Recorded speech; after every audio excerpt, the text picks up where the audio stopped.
Olá, somos da CarbonFi, o podcast da Carbon Business School, a escola de negócios focado em originação de negócios.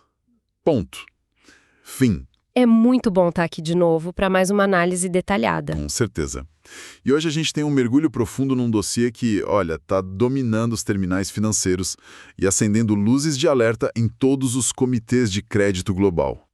O clima tá tenso lá fora. Muito tenso. Para quem está nos ouvindo, imagina o seguinte cenário. Tenta visualizar isso.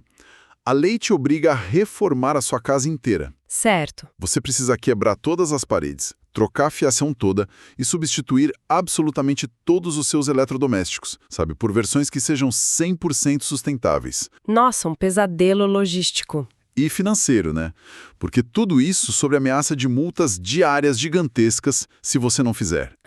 Só que tem um detalhe. No exato mês em que você é obrigado a começar essa obra colossal, o seu banco decide te cobrar a maior taxa de juros da história para qualquer tipo de empréstimo. É a tempestade perfeita. Exata.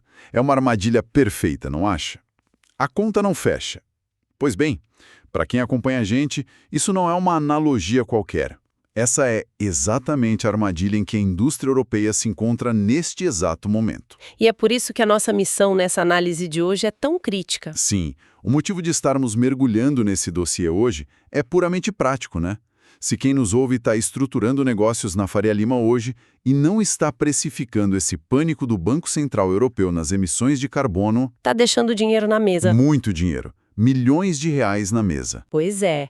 E o que torna esse cenário tão fascinante para mim, e eu fico muito atenta a isso, é que não dá mais, simplesmente não tem como analisar a política monetária de forma isolada das metas climáticas. Sim, acabou essa separação. Acabou. As duas coisas colidiram de frente. Historicamente, o mercado olhava para a taxa de juros de um lado, lá no departamento financeiro, e para a sustentabilidade de outro, lá no departamento de marketing ou de ESG, como se fossem mundos paralelos. Cada um no seu quadrado. Exato. Mas hoje, entender a ligação direta, e eu diria quase umbilical, entre o custo do dinheiro lá na zona euro e o financiamento de projetos verdes aqui no Brasil, é o único caminho para compreender para onde o fluxo de capital institucional está migrando. Então vamos colocar as cartas na mesa logo de cara. A gente teve acesso a essas declarações recentes de membros do Conselho do Banco Central Europeu, né? Sim, o BCE. Isso. O Mads Muller, por exemplo, o cara jogou um balde de água fria no mercado. Foi bem categórico. Totalmente. Ele afastou qualquer possibilidade de cortes precipitados nas taxas de juros. A mensagem dele foi claríssima, a liquidez lá vai continuar restrita por um bom tempo. Aquela festa do dinheiro grátis, dos juros negativos que a gente viu na última década. Fecharam a torneira. Acabou. E a leitura dessa mensagem muda radicalmente dependendo de quem está ouvindo. Como assim? É que, para um analista macroeconômico puramente tradicional, isso é apenas aquele remédio amargo e clássico contra a inflação. Ah, claro. Política contracionista básica. Exatamente. Mas, para os gestores de fundos, para quem tem um mandato fiduciário nas mãos e lida com o financiamento da economia real europeia... Nossa, isso soa como um estrangulamento letal. Porque eles não podem simplesmente esperar, passar. Não podem. As grandes corporações europeias não têm a opção de cruzar os braços, sentar em cima do caixa e esperar os juros caírem para voltar a investir. Eles têm prazo, né? Sim. Elas têm uma obrigação legal de despejar trilhões em bens de capital, o famoso CAPEX, para fazer a transição verde agora. Não é amanhã, é agora. Mas espera aí. Vamos fazer o papel de advogado do diabo aqui rapidinho só para provocar. Vamos lá. Se a indústria europeia está sendo estrangulada por esse custo de capital absurdo, por que os governos de lá simplesmente não afrouxam essas leis ambientais? É a pergunta de $1 milhão. Porque pensa bem, não faz sentido político deixar a própria base industrial morrer asfixiada. Por que eles não recuam e falam vamos dar mais 5 aninhos para vocês? Porque a armadilha regulatória já foi fechada, e ela foi trancada por dentro. Caramba! A Europa impôs a si mesma as NDCs, que são aquelas contribuições nacionalmente determinadas no Acordo Climático, e são as mais rígidas do planeta. Eles quiseram ser o exemplo global. Exato. Recuar agora significaria implodir acordos internacionais vinculantes, O custo político seria gigantesco. E eles criaram uma barreira para tentar se proteger disso, não é? Sim, para proteger essa indústria que está sendo forçada a gastar fortunas para ficar verde, eles criaram o CBAM. O mecanismo de ajuste de fronteira de carbono? Esse mesmo. Na prática, para quem está nos acompanhando, isso é um pedágio caríssimo sobre produtos importados que venham de países com matrizes sujas. Ou seja, eles falam tipo, já que eu tô pagando caro para ser limpo aqui dentro, você de fora também vai pagar se quiser vender para mim. Exatamente isso, ou seja, a fábrica alemã ou francesa é obrigada a descarbonizar para sobreviver. Eles precisam trocar fornos a gás natural por eletrificação pesada, refazer toda a logística, mudar tudo. Eles estão encurralados pela própria legislação, então. Estão totalmente encurralados. E aí que a gente desce para a sala de máquinas da coisa. Gosto dessa expressão. Porque uma coisa é falar de macroeconomia, política monetária ali por cima. Outra coisa bem diferente é olhar para a planilha financeira de uma indústria pesada tentando sobreviver a isso na prática. É ali que a mágica ou o desastre acontece. Exato. Como é que essa combinação de juros altos e obrigação verde destrói a modelagem financeira de uma empresa? Eu, como um cara curioso pelos números, quero entender como essa asfixia aparece na planilha. Bom, o impacto acontece direto no modelo de fluxo de caixa descontado, o famoso DCF. Vamos pensar, tipo, num projeto de transição energética de uma siderúrgica que leva uns 10, 15 anos para dar retorno. É coisa de longo prazo. Sim. O valor desse projeto hoje, no presente, depende intimamente da taxa de desconto aplicada, que é aquele custo médio ponderado de capital que a gente chama de WACC. E com o Banco Central subindo a régua. Quando o Banco Central Europeu mantém os juros nas alturas, o WACC dispara. Então, aquela troca de caldeira industrial que parecia super viável com juros a 1% ao ano, de repente, da noite para o dia, passa a dar prejuízo colossal no papel. Nossa. Então a empresa fica paralisada. Tipo, ela não consegue pagar o empréstimo para ficar verde porque tá caro demais. Mas ela também não pode continuar operando suja por causa da lei. Pior do que isso. Ela sofre uma dupla penalização. Como assim dupla? É assim. Se ela não pega o empréstimo caríssimo e decide continuar operando com passivos fósseis ou ineficiência energética... O que afetaria os escopos de emissão dela, certo? Exato. Afeta as emissões de escopo 2, que é a energia que ela compra, e escopo 3, que é toda a cadeia de fornecedores dela. Entendi. E aí o que acontece? Ela é punida brutalmente pelo mercado regulado de carbono europeu. As licenças para emitir gases de efeito estufa por lá estão com preços superinflacionados e cada vez mais escassas. É um beco sem saída. A empresa sangra no custo da dívida se tentar mudar, ou sangra pagando multas e taxas de carbono se ficar parada. Exatamente essa asfixia. Mas a dor de cabeça não para na indústria, né?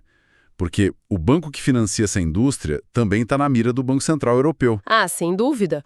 O banco é a principal correia de transmissão desse aperto. Porque, pensa comigo, se eu sou um grande banco em Frankfurt e a minha carteira de crédito está cheia de siderúrgicas e petroquímicas que não conseguem pagar a transição, cara, eu vou fugir desses clientes o mais rápido possível. E você iria fugir mesmo. Essa é a virada de chave fundamental desta década. O risco climático se tornou de forma irrevogável risco de crédito. Ponto. Não é mais só reputação. Não é marketing, é risco de não receber o dinheiro de volta. Os reguladores europeus estão inspecionando o balanço dos bancos com uma lupa gigantesca. Fiscalização pesada. Muito pesada. Um banco europeu não pode mais carregar empréstimos para empresas intensivas em carbono sem ser forçado pelo regulador a guardar uma montanha de dinheiro em caixa. Uma reserva de capital, né? Isso, como reserva de capital só para cobrir esse risco climático. E isso custa caríssimo para o banco. Custa uma fortuna. E o que isso gera na economia real? Aquele complexo industrial que dependia de refinanciamento constante simplesmente perde o acesso ao crédito. Os bancos fecham a porta. E aí acontece o quê? É a materialização brutal daquele conceito de ativos encalhados, ou stranded assets. Ah, os stranded assets. Isso. O que ontem era uma infraestrutura produtiva sólida e lucrativa, da noite para o dia, com essa canetada, vira um peso morto e infinanciável. Caramba! Então a gente tem, na prática, Um continente inteiro de fundos de pensão, seguradoras e bancos, com trilhões de euros na mão. Trilhões caçando rendimento. Exato, eles precisam de rentabilidade para pagar os aposentados europeus lá no longo prazo, mas estão terminantemente proibidos pelos próprios reguladores deles de investir na velha economia intensiva em carbono. Desesperado por rendimento, mas a regra exige uma roupagem verde inquestionável. E para onde esse oceano de capital vai, né?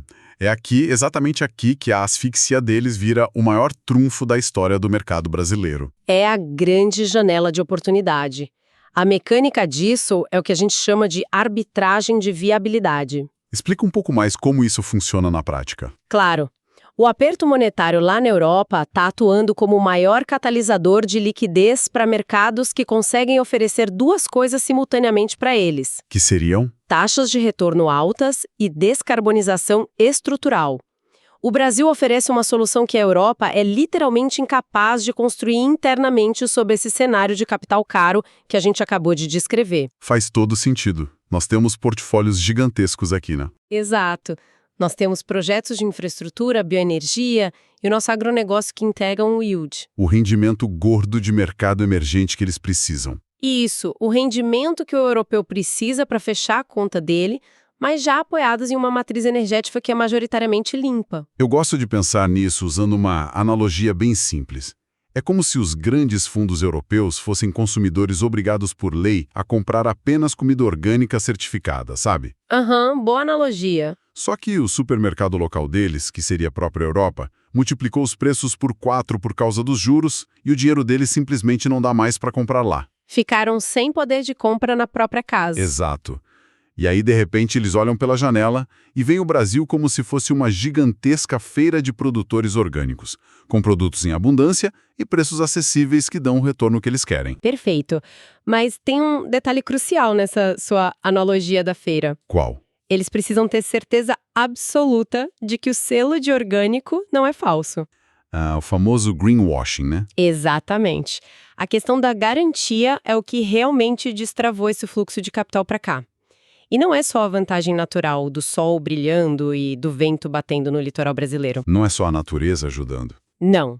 O que mudou o jogo de verdade foi a blindagem regulatória local aqui no Brasil. Você está falando da CVM. Sim, a Comissão de Valores Mobiliários. A CVM, por meio daquela resolução 193, passou a exigir o relato auditável de emissões de escopo 1, 2 e 3 das empresas de capital aberto. Foi um passo gigantesco. Foi um divisor de águas. E isso foi feito, sabe, em total alinhamento com os padrões globais do ISSB, que é o Conselho Internacional de Normas de Sustentabilidade. Mas vamos traduzir a importância disso para quem está nos ouvindo e talvez não seja tão familiarizado com essas siglas todas. Vamos lá. Essa resolução da CVM, a 193, não é só mais uma burocracia estatal chata que a empresa tem que preencher. Ela é literalmente um escudo contra multas para o investidor europeu, não é? É exatamente isso. Porque, tipo, o gestor de um fundo lá em Paris, ele pega o relatório da empresa brasileira, todo assinadinho e auditado segundo a CVM, e entrega para o Banco Central Europeu caso sofra uma auditoria, certo? O mecanismo funciona perfeitamente assim. E esse é o ponto cego que muitos analistas ainda ignoram. Qual o ponto cego? O investidor institucional europeu, quando bota dinheiro aqui, ele não está comprando apenas o rendimento financeiro da nossa infraestrutura ou do nosso agro. Ele está, acima de tudo, comprando segurança climática. É um produto duplo. Sim.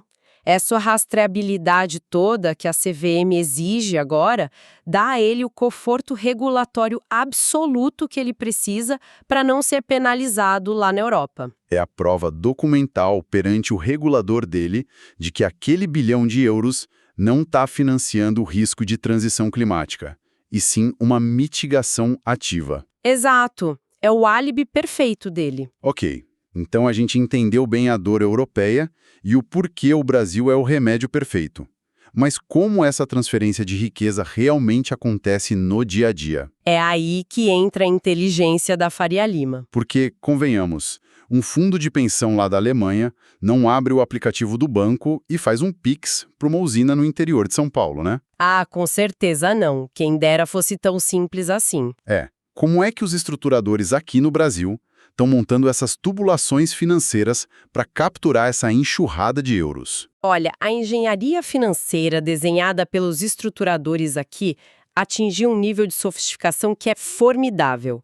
O capital europeu não chega diretamente na conta corrente das empresas. Tem que ter um veículo no meio. Isso, ele flui através de veículos de securitização feitos sob medida. Em vez de a gente ficar listando um monte de siglas aqui, vamos olhar para como funciona um FDIC verde na prática. Boa. Um fundo de investimento em direitos creditórios atrelado a recebíveis sustentáveis. Exatamente. Imagina um projeto de uma empresa lá no interior do país que vai substituir toda uma frota de caminhões movidos a diesel por caminhões a biometano, gerado a partir de resíduos agrícolas da própria fazenda. Uma substituição clássica, né? E com impacto super imediato na redução das emissões. Sim, aí o que os estruturadores fazem?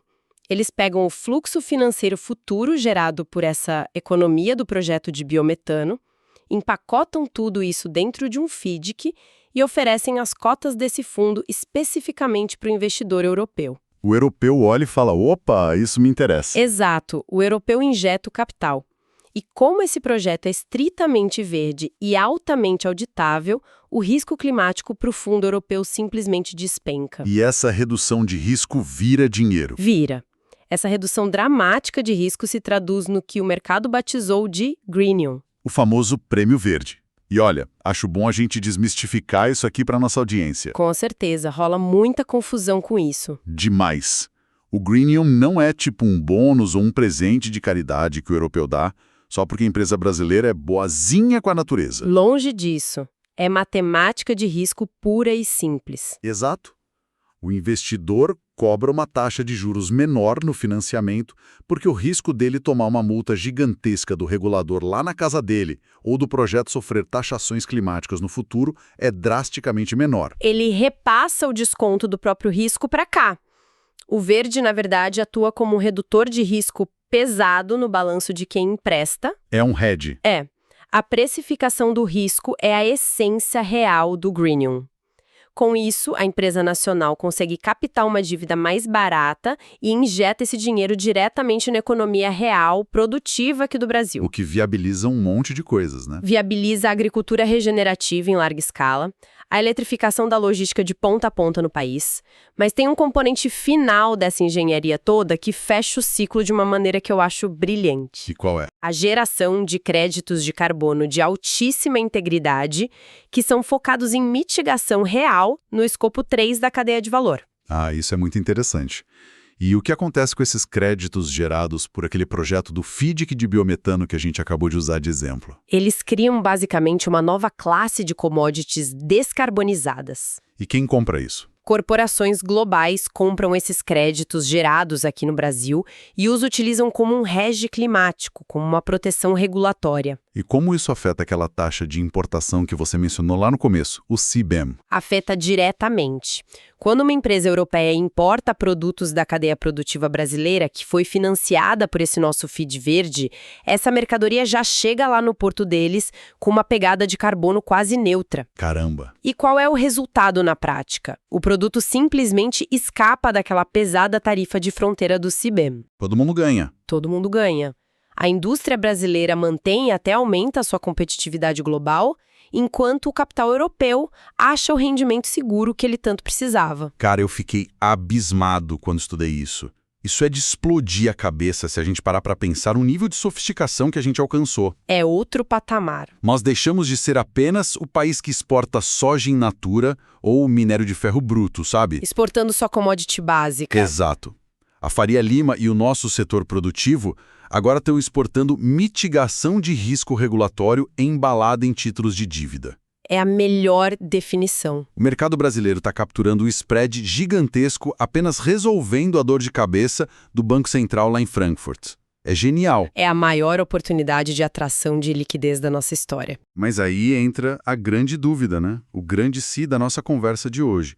E se o Banco Central Europeu decidir cortar os juros drasticamente nos próximos 12 a 36 meses? É o medo de muita gente. Se os juros lá voltar para zero, toda essa vantagem competitiva do Brasil evapora da noite para o dia. A gente perde esse fluxo. Olha, a análise dos relatórios de inteligência tática de quem está olhando isso a longo prazo aponta para uma realidade muito dura e definitiva. Qual? A era do dinheiro grátis para financiar projetos verdes fáceis na Europa está estruturalmente morta. Acabou. Não tem volta. Não tem volta.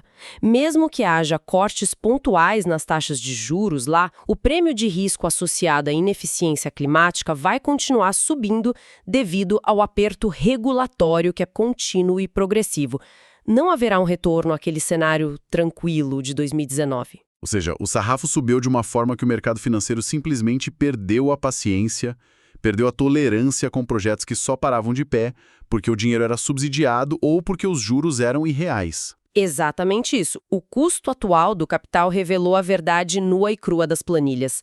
Existe até uma máxima que foi muito adaptada nos corredores corporativos hoje em dia. A do Warren Buffett, né? Isso. A máxima que diz que a alta dos juros mostrou quem estava nadando nu na transição climática. Quando a maré do dinheiro farto e barato baixou... Exato. Ficou evidente quem estava sem roupa, ou seja, quais projetos tinham fundamentos econômicos reais e quais eram apenas um verniz de sustentabilidade bancado por alavancagem financeira barata. Um greenwashing financeiro no fim das contas. Exato. O que os modelos projetam agora é uma triagem impiedosa da liquidez institucional no mundo todo. Uma verdadeira seleção natural do mercado de capitais verde. Sem dúvida alguma. Aquele fluxo formidável de investimento estrangeiro direto, o IED, que está saindo da Europa, fugindo desse aperto todo, ele vai migrar massivamente para as economias do sul global. Mas não para qualquer lugar, certo? Ah, não. Não é para qualquer país emergente de forma indiscriminada. Esse oceano de capital vai atracar especificamente naqueles portos, naqueles mercados que dominarem a originação técnica, jurídica e financeira de projetos verdes sólidos. Como o Brasil tem se preparado para fazer? Sim, eles procuram projetos que não apenas prometam sustentabilidade num PowerPoint bonito, mas que entreguem documentos auditáveis e aquela blindagem regulatória da CVM que a gente explicou. Faz todo sentido. E é por isso que auditar a intensidade carbônica da sua empresa hoje não é mais, de jeito nenhum, uma pauta lá do departamento de marketing. Não é para ficar bonito na foto do relatório anual. Para qualquer executivo, C-level ou gestor de patrimônio que está nos ouvindo, isso virou uma questão visceral de sobrevivência financeira. Carregar a ineficiência ambiental associada a um balanço alavancado virou receita certa, infalível, para a insolvência. O jogo mudou definitivamente. E quem não se adaptar vai simplesmente ficar a pé, sem nenhum acesso ao crédito global. Vai ficar isolado. Tudo que a gente discutiu aqui hoje e mergulhou com profundidade aponta para uma transformação que é monumental na geografia do dinheiro.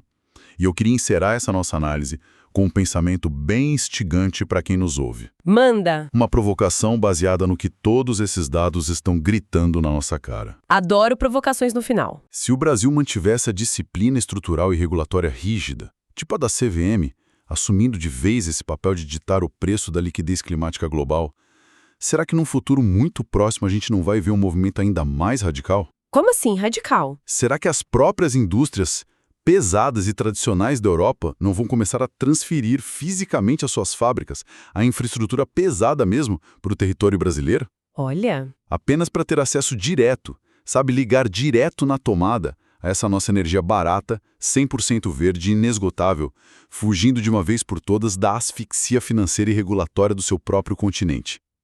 Fica aí a reflexão para a gente acompanhar de perto. É uma possibilidade imensa. A economia real segue a energia e o dinheiro.